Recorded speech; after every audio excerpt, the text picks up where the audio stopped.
Olá, queridos estudantes. Olha a gente aqui de novo, né, para falar um pouco de história e agora a gente vai falar de história do Brasil, né? E vamos falar do momento da história do Brasil que o Enem, nos últimos 5 anos, gosta muito, que é Segundo Reinado, né? O Segundo Reinado, eu dividi a nossa aula em duas partes para detalhar alguns pontos muito importantes para vocês. O Segundo Reinado inicia em 1840 e vai até 1889. São aí 49 aninhos, né, de império do Pedrinho II, que nós vamos falar muito desse Pedrinho aí II. E aí a gente vai começar a nossa aula, né, com um breve contexto histórico de como chegou-se, né, ao poder esse Dom Pedro II e também falarmos nessa aula sobre a política, a organização política desse segundo reinado, que vai ter uma configuração um pouco diferente do primeiro reinado. Que tenho certeza que vocês aprenderam bastante na aula de processo de independência do Brasil. Se não aprenderam, revejam essa aula na nossa plataforma. E também vamos falar sobre a economia, né? A economia desse segundo reinado. Então vamos lá começar a nossa aula, né? Chega de conversa.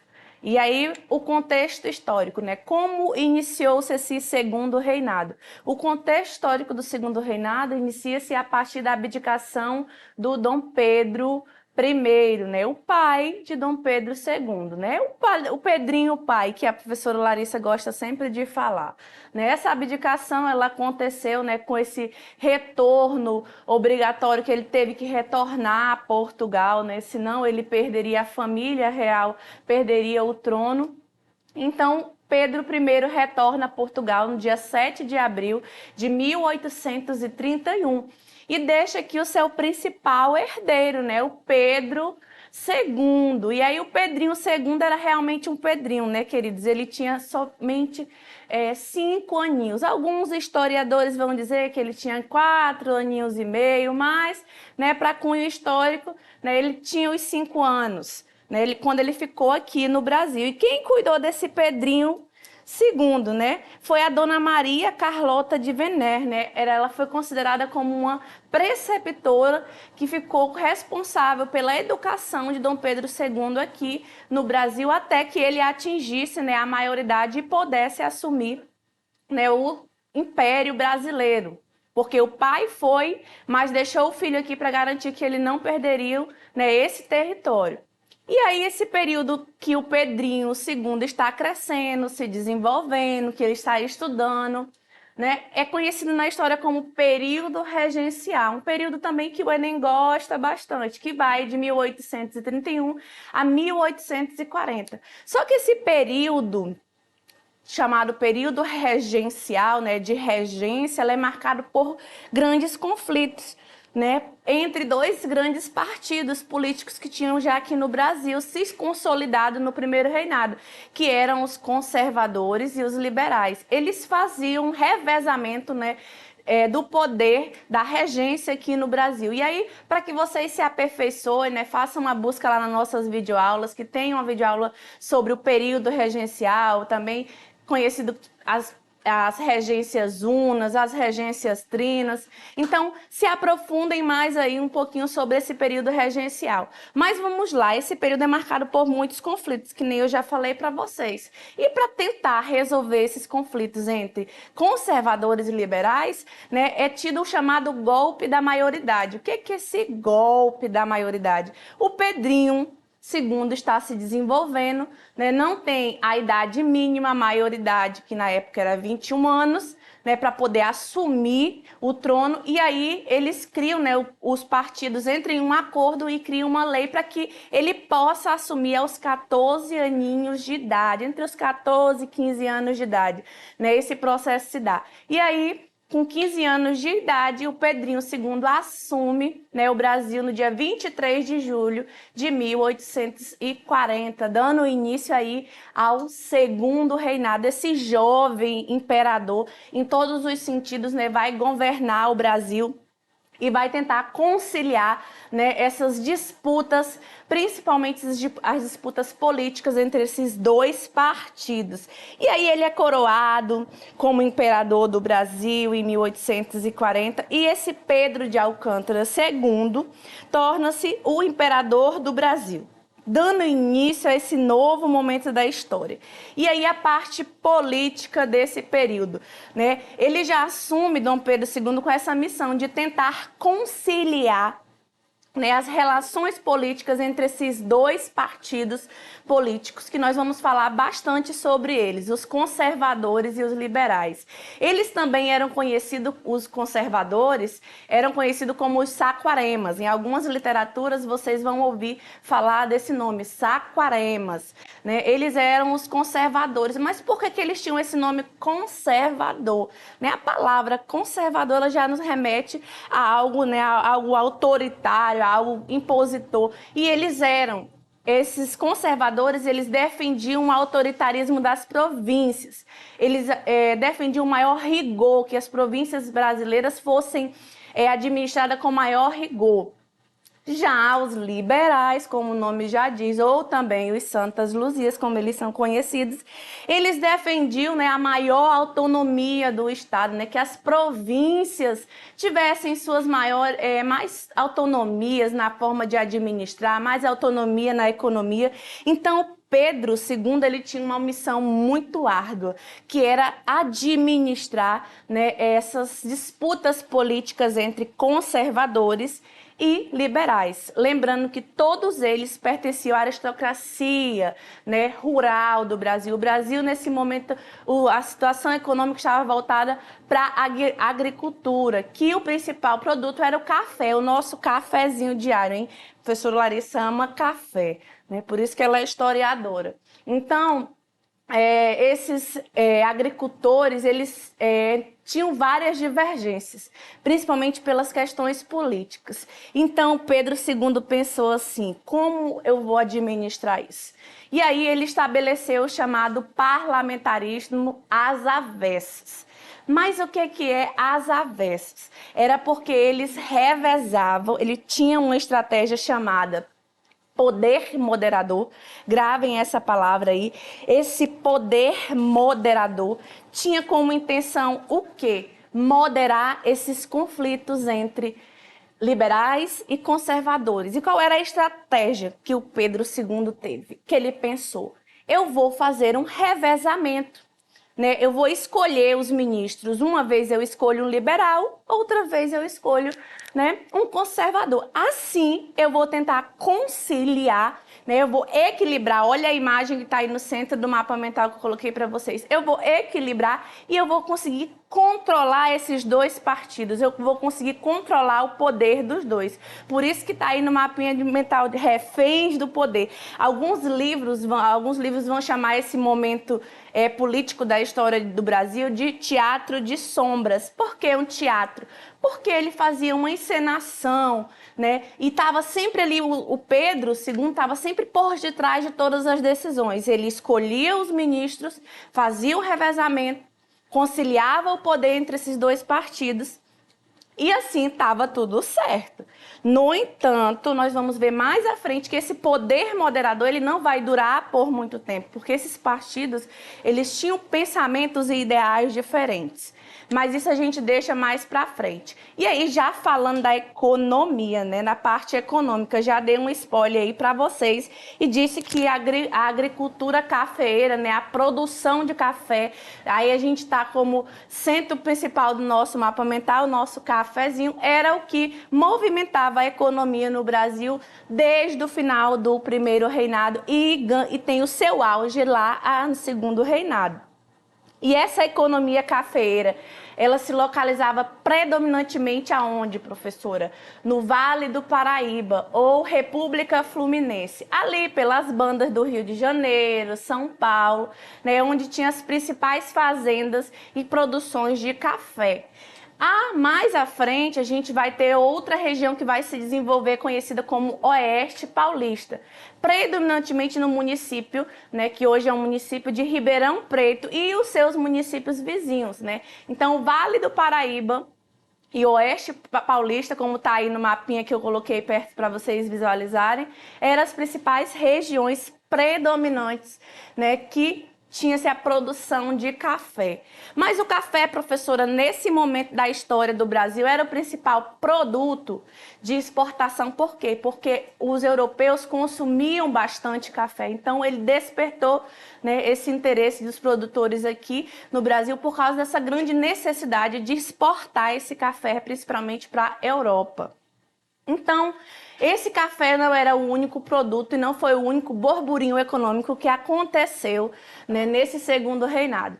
Também nós vamos ter um surto. O que é um surto, professora? O surto, ele acontece muito rápido, né? Pá, surtei, pá, aconteceu, acabou. Nós vamos ter o nosso primeiro surto industrial. E aí eu trouxe para vocês uma figura muito importante, que é Irineu Evangelista de Souza, também conhecido como Barão de Mauá, né? O Barão de Mauá, esse Irineu Evangelista, ele vai ser, né, um dos responsáveis por esse processo, esse primeiro momento de industrialização no Brasil, em 1870. O Barão de Mauá vinha com dinheiro principalmente financiado da Inglaterra. O que estava acontecendo na Inglaterra, meu povo? Estava acontecendo a Revolução Industrial, né? E a Inglaterra tinha interesse de industrializar o Brasil, então ela financia, ela faz empréstimos ao Barão de Mauá e ele começa a instalar, né, as primeiras indústrias de base, baseadas na metalurgia. Cria ferrovias, cria bancos, né, moderniza, vem com uma ideia modernizadora do Brasil, né, para tirar o Brasil dessa situação que era só voltada para o café.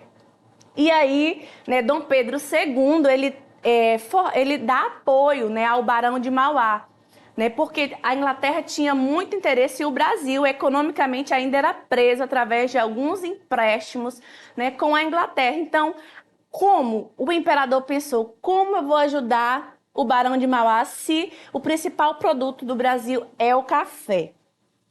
Já sei, ele pensou, tenho certeza que Dom Pedro pensou nisso. Vamos mudar as tarifas, vamos mudar as taxas. E aí ele cria, né, a Tarifa Álvares Branco, em 1844. O que essa tarifa tem a ver e vai ajudar, né, o Irineu Evangelista, o Barão de Mauá? Essa tarifa, ela tinha como ideia principal o quê? Valorizar, né, os produtos locais e desvalorizar os produtos, né, externos, né, valorizar os produtos locais. Com isso, ela faz o quê? Os produtos que vinham de fora, eles eram taxados a 30%. No entanto, tinha um detalhe, só era taxado a 30% os produtos que tinha-se aqui no Brasil, né? Os produtos que não tinha-se, eles eram o quê? Era taxado para a 60%. Então, essa mudança na taxação dos produtos importados, ela veio para valorizar e fortalecer, né, o Barão de Mauá, contando sempre com o apoio do Pedrinho II. No entanto, quem não vai gostar disso? Os produtores de café, né? Vão se desagradar dessa modernização, dessa industrialização, desses dedinhos da Inglaterra aqui no Brasil, porque a Inglaterra tinha interesses abolicionistas aqui no Brasil, estava começando a circular as ideias de abolição da escravidão. Então, a aristocracia rural, né, vai começar a se desagradar de Dom Pedro II. E aí, a gente vamos para o exercitando dessa primeira parte da nossa aula, porque tem mais na próxima aula que nós vamos falar. E aí eu vou retornar alguns conceitos que a gente já trabalhou.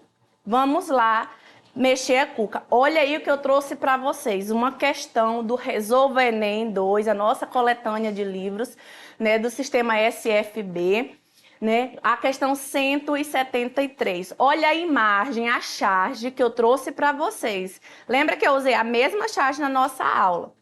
E ainda tem uma informaçãozinha para que vocês façam a observação. O rei se diverte.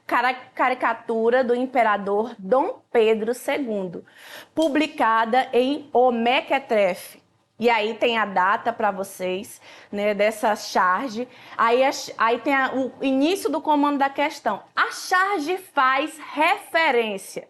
Olha aí, o avaliador ele quer saber o que essa charge ela está nos dizendo. Tem a charge, tem as informações aí da referência para ajudar vocês a resolverem essa questão e gabaritar, né, ela no Enem.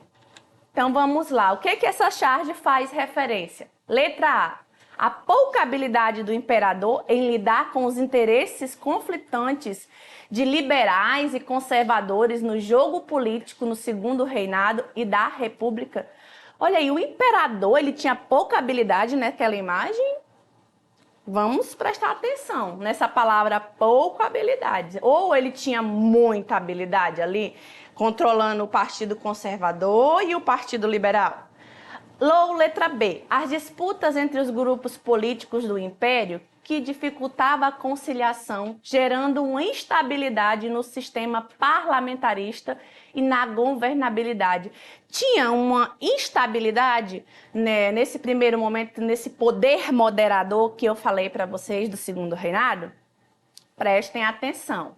C. A forma como se organizava o parlamentarismo brasileiro, de baixo para cima, era assim que funcionava, de baixo para cima, esse parlamentarismo às avessas, chocando-se com os partidos liberais e conservador, claramente elitistas. É claro que eu falei que os liberais e os conservadores, eles não eram lá seus melhores amigos, né?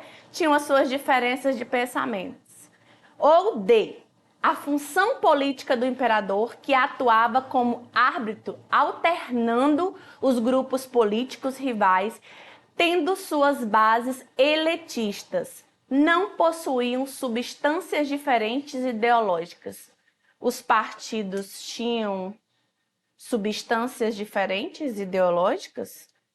Olha aí o não. Cuidado com essas palavras de negações nas alternativas. Ou letra E. Os partidos do Império que possuíam um forte apoio popular e ao parlamentarismo brasileiro, que se seguia em prática rigidamente o modelo inglês. O nosso parlamentarismo era que nem os dos ingleses lá da Inglaterra. Eu falei que nós tínhamos um parlamentarismo diferente, né? Antes de mais nada, extremamente democrático. Essa forma parlamentarista era muito democrática. Essa afirmação aí também, tenham cuidado quando elas vierem nas questões para vocês. Tenho certeza que vocês pensaram bem, muito bem, né? E responderam letra D, né? A função política do imperador era o quê?